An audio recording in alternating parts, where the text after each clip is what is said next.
Good morning, আপনাদের সবাইকে জানাই স্বাগত। আমি দাঁড়িয়ে আছি এখন বারুইপুরের মধ্যকল্যাণপুর, আমার বাড়ি। আপনারা তো আমার আগে ব্লগে দেখেছিলেন। আজকে এখান থেকে যাব কলকাতার বাগবাজারে মায়ের বাড়িতে, সারদা মায়ের বাড়িতে। এখন বাজে ঘড়িতে 8:40 আর আমাদের গাড়ি এসে গেছে। এই গাড়িতে করে আমরা ফুল ফ্যামিলি যাচ্ছি, 7 জন। তো বন্ধুরা, আপনারা সাথে থাকবেন, আমি যেতে যেতে দেখাবো রাস্তাতে যেখানে যেখানে সুযোগ পাবো সবটাই ভিডিও আপনাদের সাথে শেয়ার করব। আর বাকিটা দেখা হবে বাগবাজারে মায়ের বাড়িতে গিয়ে। এই বারুইপুর থেকে বাগবাজারের মায়ের বাড়ির দূরত্ব 28 থেকে 30 কিলোমিটার, যেটা সময় লাগা উচিত 1 থেকে 1.5 ঘন্টা। এখন দেখা যাক আমরা সেখানে কটার সময় গিয়ে পৌঁছাই। সব চুপচাপ বসে আছে। কোথায় যাওয়া হচ্ছে? মায়ের বাড়ি বাগবাজারে।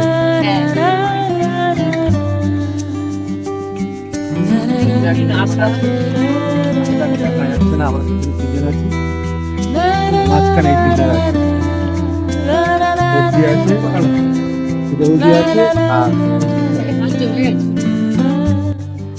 আজকে আমরা যাচ্ছি অভিজিতের গাড়িতে। অভিজিৎ কয়াল, ও থাকে গড়িয়াতে। ওর গাড়িতে করে যাচ্ছি আমরা আজকে বাগবাজারে।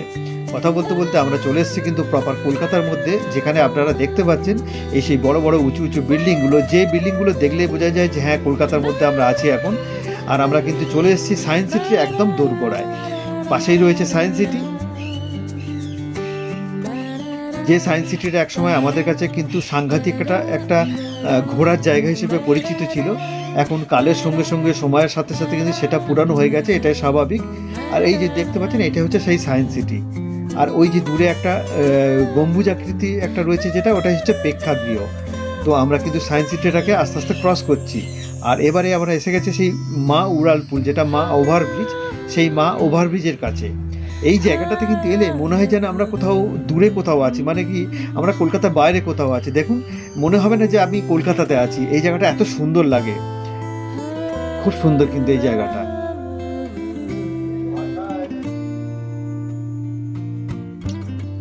এই তো আইটিসি রয়্যাল বেঙ্গল এসে গেছে। বাঁ দিকে যেটা দাঁড়িয়ে আছে, এটা আইটিসি রয়্যাল বেঙ্গল। আমাদের কলকাতাতেই এত কিছু দেখার জিনিস আছে, সেগুলো আমরা এখনো দেখে শেষ করে উঠতে পারিনি। যার মধ্যে একদম সামনেই রয়েছে এই আইটিসি রয়্যাল বেঙ্গল। যদিও এখানে আসতে গেলে দম থাকা দরকার, মানে পকেটটা ভারী হতে হবে। আমি যতদূর শুনেছি, এখানে নাকি 1 কাপ চায়ের দাম পড়ে 450 টাকা। তো এখানে আসবে তারাই, সেই সেলিব্রিটিরা যাদের পয়সা আছে, যারা খুব ওয়েটি মানুষ আছে, তারাই কিন্তু এখানে আসবে। তো আমরা কিন্তু অনেকটা দূর এগিয়ে গেছি, আর কিছুক্ষণের মধ্যে কিন্তু পৌঁছে যাব সেই মায়ের বাড়িতে, বাগবাজারে। আর বন্ধুরা, আমি আপনাদেরকে একটা কথা বলবো, ভিডিওটা আপনারা শেষ পর্যন্ত থাকবেন, দেখবেন, ভালো লাগবে আশা করি।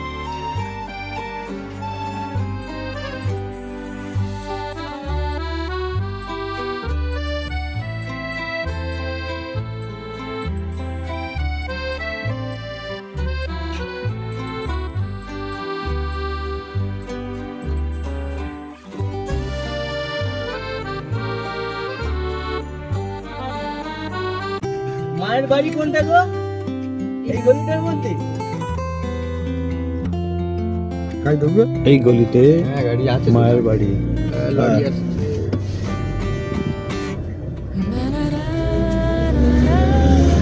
অনেক গাড়ি রয়েছে ভিতরে। কম বেশি 28 থেকে 30 কিলোমিটার পথ অতিক্রম করে অবশেষে আমরা এসে পৌঁছালাম বাগবাজারে মায়ের বাড়িতে। আর এই জায়গাটা দেখতে পাচ্ছেন, এইখানটাতে কিন্তু বাগবাজারে মায়ের বাড়ি রয়েছে। অনেক গাড়ি কিন্তু এখানে পার্কিং করা রয়েছে। জায়গাটা নিরিবিলি, কিন্তু গাড়ি অনেক পার্কিং করা রয়েছে। সেই কারণে কিন্তু আমাদের গাড়িটা বেশ কিছুটা দূরে পার্কিং করে আমাদেরকে হেঁটে যেতে হচ্ছে ভিতরে। প্রচণ্ড কাক ডাকছে এখানে, আপনারা শুনতে পাচ্ছেন। আর এই যে রাস্তাটা দেখছেন, এটা কিন্তু শুরু হয়ে গেছে মায়ের বাড়িটা। আর এখানে একটা ছোট্ট দোকান রয়েছে, যেখানে কিন্তু আপনারা চাইলে কিছু ঘর সাজাবার জিনিসও পেয়ে যাবেন। দেখুন, মায়ের বাড়িটা কিন্তু সুন্দর করে রং করে রক্ষণাবেক্ষণ করে রাখা হয়েছে, সেটা কিন্তু স্পষ্ট বোঝা যাচ্ছে। তো আমি চেষ্টা করব সেই মায়ের বাড়ির ভিতরে যাওয়ার। সেখানে যদি ক্যামেরা অ্যালাউ থাকে, তাহলে সেখানে যদি কিছু ভিডিও করতে পারি, আমি আপনাদের সাথে সেটাও দেখাবো। আমি জানি না সেখানে ক্যামেরা অ্যালাউ কি না।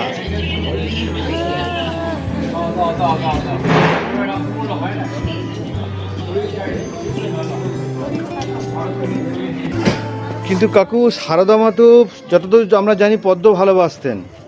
আপনি আপনার মাকে যা দিয়ে সাজাবেন মা তাই দিয়েই সাজবে। হ্যাঁ, এটা তো ঠিক কথা, কিন্তু তাতেই খুশি।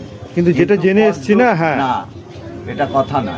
পদ্ম ওখানেই আমাকে আনতে হচ্ছে 80 টাকা 90 টাকা, তাহলে আমাকে আপনাকে 100 টাকা মিনিমাম একটা পদ্ম। আচ্ছা আচ্ছা, সেই কারণে দামটার জন্য আপনি রাখছেন না, তাই তো? না। আচ্ছা আচ্ছা, বুঝতে পেরেছি। তাহলে আমার দেখুন আপনারা কিন্তু এখানে পেয়ে যাবেন কাকুর কাছে গোলাপ পেয়ে যাবেন, জিনিয়া, চন্দ্রমল্লিকা, বিভিন্ন রকম ফুল রয়েছে।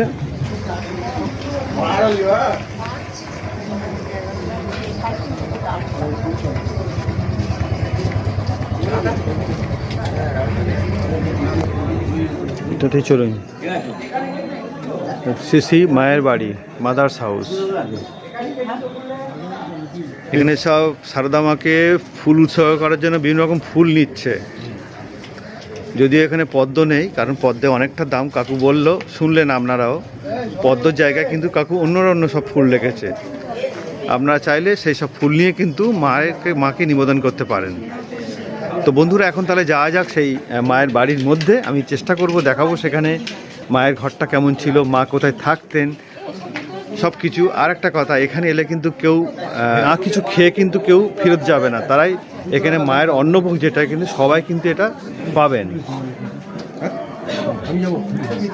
এপ্রিল থেকে সেপ্টেম্বর সকাল 6টা থেকে 11টা আর বিকেল 4টে থেকে 8টা। এটা কিন্তু টাইম টেবিলটা একটু দেখে নেবেন, এটা একটু ফলো করবেন। আর অক্টোবর থেকে মার্চ সকাল 6টা থেকে 11টা, বিকেল 3:30 থেকে রাত্রির 8টা পর্যন্ত।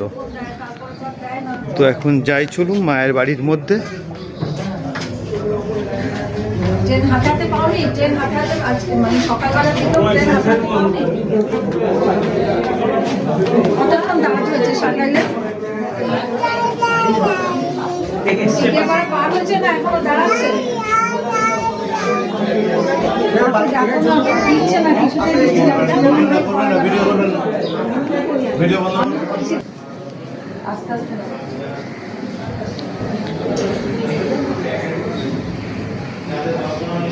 এই সামনে রয়েছে মায়ের ঘর, আমি সেখানে যাব।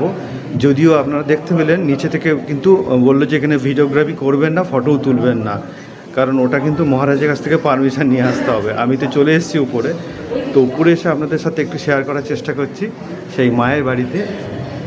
এখন যাব সেই মায়ের ঘরেতে যাব, চলুন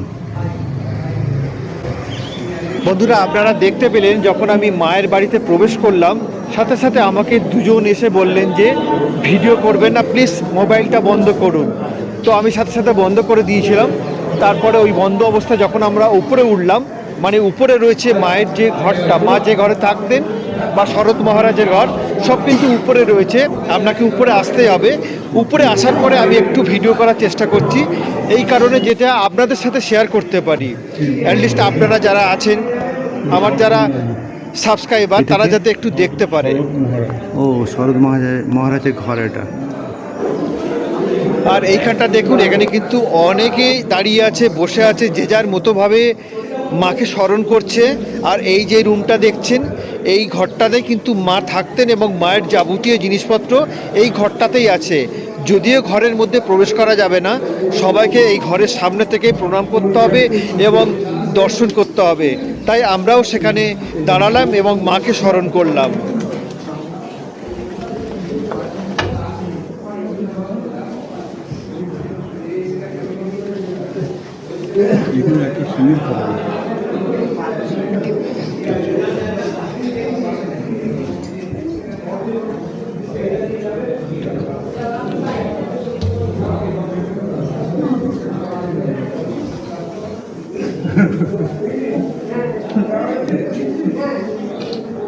মায়েরা একটু তাড়াতাড়ি করবেন, নিচে এগিয়ে যান, আপনি এগিয়ে যান,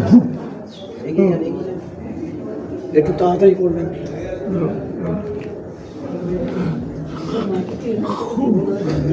ফুল ওখানে দিন।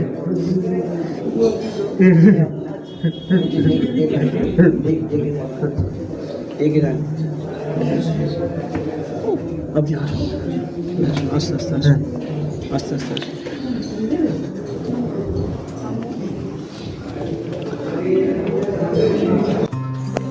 আপনি যখন এই মায়ের ঘরের সামনে এসে দাঁড়াবেন অথবা বসবেন, এটা এমনই একটা জায়গা যে এখানে কিন্তু আপনার চোখের জল বাঁধ মানবে না, অর্থাৎ এটা একটা আবেগের অশ্রু আপনার চোখ দিয়ে কিন্তু বেরিয়ে আসবে, যেটা আমি এখানে এসে বুঝতে পারলাম।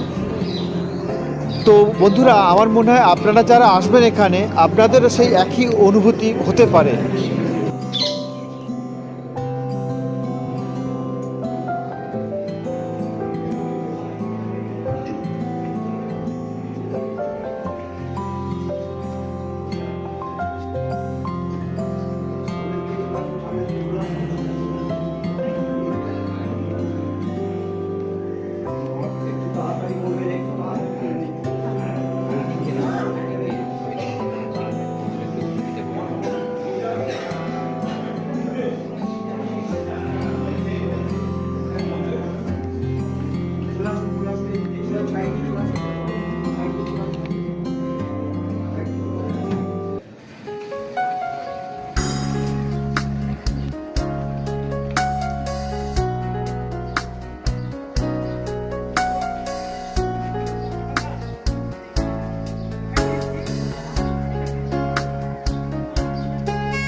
কাকু বলছি যে এই যে মা সারদা সুইটস, এই সুইটস, এটা কি মিষ্টির দোকান ছিল? না, এখানে ছিল না, এর পেছনে মিষ্টির দোকান তো, হ্যাঁ। এখানে অ্যাডটা দিয়েছে আর কি। এটা কি মা সারদারই মিষ্টির দোকান? না না না আচ্ছা, তো এখন যেহেতু বোর্ডটা এমন ভাবে রয়েছে আমি ভাবছি ওটা মা সারদার হয়তো মিষ্টির দোকান। না না না না না আচ্ছা, জাস্ট ওই মিষ্টির দোকানটা পিছনে, তার অ্যাডটা এখানে সামনে দিয়েছে, হ্যাঁ, এর আর কোনো এ নেই। না না না, কোনো ভূমিকা নেই। আর ওই দিদিভাই যেটা বলছে মাটির দেয়াল, এটা হ্যাঁ। এই বাড়িটা মানে আমার শোনা কথা, হ্যাঁ। মায়ের আমলের এই বাড়ি, যার জন্যে সবাই পাকা করেছে। আমি শোনা পরে আমি আমার ঘরটাকে, এটা আপনার ঘর? মাটির এটা দেয়াল আপনি করে- সেই মাটির দেয়াল করে রেখেছেন, এখানে আপনি থাকেন? আগে ছিলাম, এখন থাকেন না? এখন পাশে ফ্ল্যাটে। আচ্ছা, বলছি এই মায়ের বাড়ি মানে এর এর কোনো এরকম সিস্টেম নেই যে কোনো দিন বন্ধ থাকে দরজা? না, সব সময় খোলা? 365 দিনই খোলা, খোলা কিন্তু আছে। টাইমের ব্যাপার। টাইমটা যেটা ওই টাইমটা মেনে। সকাল 6টা থেকে 11টা আর বিকেল 4টা থেকে 8টা পর্যন্ত। আচ্ছা। আর এখানে যে ভোগটা হয় এখানে সবাই এসে ওই ভোগটাই পাবে। এর এবং যারা সকালবেলা ধরুন টাইমের মধ্যে এসে কুপন পেলো না বা কোনো কারণে, তারা বিকেলে হাতে হাতে এই ভোগই পাবে, প্রত্যেকেই পাবে। মানে কিছু না কিছু ভোগ অন্ন প্রসাদ পেয়ে তবে। আপনি এই যে মাটির এটা বলছেন, এটা তখনকার থেকে আছে?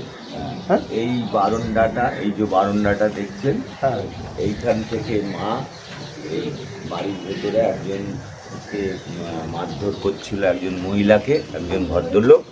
মা এখান থেকে তাকে বকতো, যদি মিংসেটি মেয়ে তাকে মেরে ফেলবি নাকি, এইভাবে মাকে বকাবকি, মা বকাবকি করতেই পারে।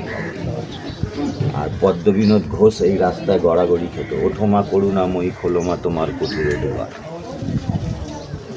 তখন মা এই দরজা খুলে ওকে বলতো মধ্যরাতে যে যা, তবে ও যে। পদ্মবিনোদ ঘোষ, এগুলো আমার দেখানো। আর এই এগুলো মন্দিরটা বাস্তব। স্থাপিত হয়েছিল কত? 1909 সালে কি? হ্যাঁ হ্যাঁ। হ্যাঁ। আর এখানে 11,000 টাকার বিনিময়ে যখন বানিয়েছিল তখনকার মূল্য অনুযায়ী 11,000 টাকার পড়েছিল, যতদূর আমি শুনেছি। এবং মহারাজ লীলা প্রসঙ্গ পড়বেন, হ্যাঁ, লীলা প্রসঙ্গ প্রথম খণ্ড দ্বিতীয় খণ্ড পড়বেন, তাহলে পুরো মায়ের বাড়ির সম্বন্ধে পুরো জানতে পারবেন।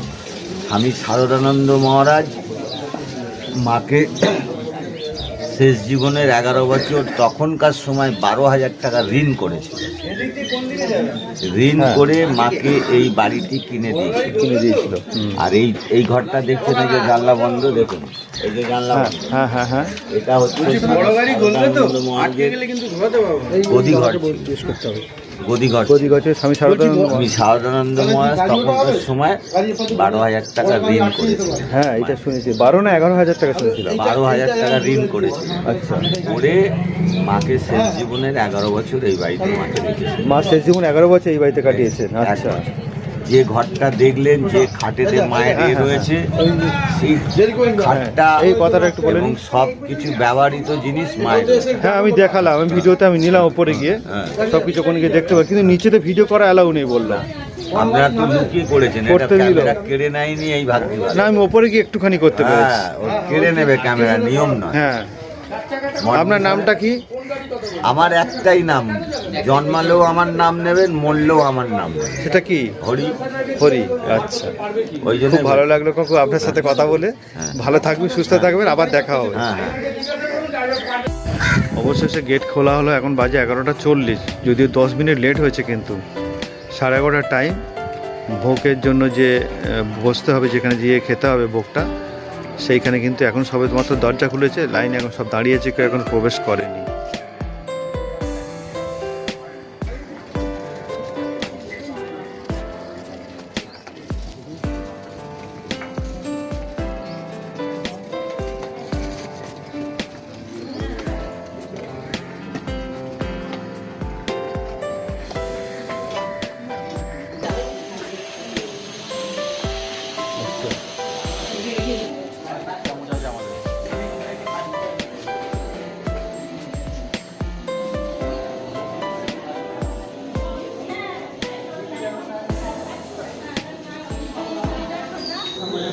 আর মায়ের বাড়িতে এসে আমরা ভোগ খেতে এসেছি, মায়ের যে ভোগ খাওয়ার যে কক্ষতে, এখানে দেখতে পাবেন প্রচুর লোক কিন্তু এখানে একসাথে বসে খেতে পারবে। আর এই ভোগ খাওয়ার জন্য কিন্তু কোনো নির্ধারিত মূল্য করা নেই, একদম ফ্রি অফ কস্টে এখানে ভোগ পাবেন সবাই। এবং সেই কুপনটা কিন্তু আপনাকে 11টার আগে কালেক্ট করতে হবে। আর 11:30 থেকে কিন্তু এই ভোগ খাওয়ার যে দরজাটা, সেটা 11:30 থেকে কিন্তু খুলে যাবে। তারপরে কিন্তু এখানে এসে আপনাকে বসতে হবে। এবং মা যেটা ভালোবাসতো, প্রথমে কিন্তু আপনাকে থালাতে দেবে ঘি ভাত অল্প একটু এবং আলু ভাজা, যেটা কিন্তু মা ভালোবাসতেন, সেটা দিয়েই কিন্তু শুরু হচ্ছে এখানে খিচুড়ি ভোগ দেওয়ার প্রথাটা। ও ঘি ভাত এটা।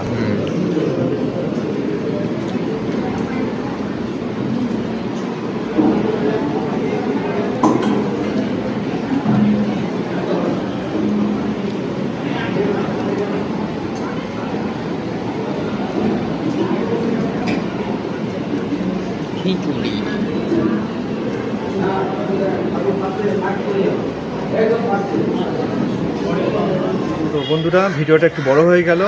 আমি আপনাদের সাথে চেষ্টা করলাম মায়ের মন্দিরেতে দুতলাতে গিয়ে সেখানে দেখানোর, কারণ ওখানে অতটা বেশি সিকিউরিটি ছিল না, তার জন্য ভিডিও করতে পারলাম। যখন আমি ঢুকছিলাম তখন তো আপনারা বুঝতে পারলেন, আমাকে কিন্তু মোবাইলটা অফ করতে বললো, কারণ এখানে ফটো তোলা এবং ভিডিওগ্রাফি দুটোই কিন্তু নিষেধ। বললো যে আপনাকে যদি ভিডিও করতে হয় তাহলে মহারাজের সাথে পারমিশন করে নিয়ে আসুন। তো আমি আরও সবাই গেলাম না, ঢুকে একদিকে আপনারা প্রবেশ করবেন মায়ের বাড়িতে, করে বাঁ দিকে চলে যাবে, সেখানে জুতোটা প্রথম খুলতে হবে, তারপর কুপন কালেক্ট করতে হবে। তো আমি আপনাদেরকে সেই ভোগের এটাও দেখিয়েছি ভিডিওতে, ছোটো কিছু ক্লিপিংস দেখালাম ভোগেতে কী কী দেওয়া হয়। তো ভিডিওটা তাহলে আজকে আমি এখানে শেষ করছি। শেষ করার আগে যে কথাটা আপনাদের প্রতিবারে বলি, আরও একবার মনে করিয়ে দেবো, যদি ভিডিওটা দেখে আপনাদের ভালো লাগে তাহলে প্লিজ আপনারা একটা লাইক দেবেন। আর যদি কিছু আপনাদের বলার থাকে, আমার যদি কোনো ভুল ত্রুটি থাকে, তাহলে একটা কমেন্ট করে প্লিজ জানিয়ে দেবেন। আর একটা কিন্তু আপনাদের কমেন্ট জন্য আমার কাছে খুব জরুরি, শেয়ার করবেন, মানে ভিডিওটা শেয়ার করবেন বন্ধুদের সাথে, কারণ তারাও কিন্তু ভিডিওটা দেখতে পাবে। সকলে খুব ভালো থাকবেন, দেখা হচ্ছে আবার পরবর্তী কোনো ভিডিওতে, পরবর্তী কোনো জায়গাতে। ততক্ষণে সবাই খুব খুব ভালো থাকবেন। নমস্কার।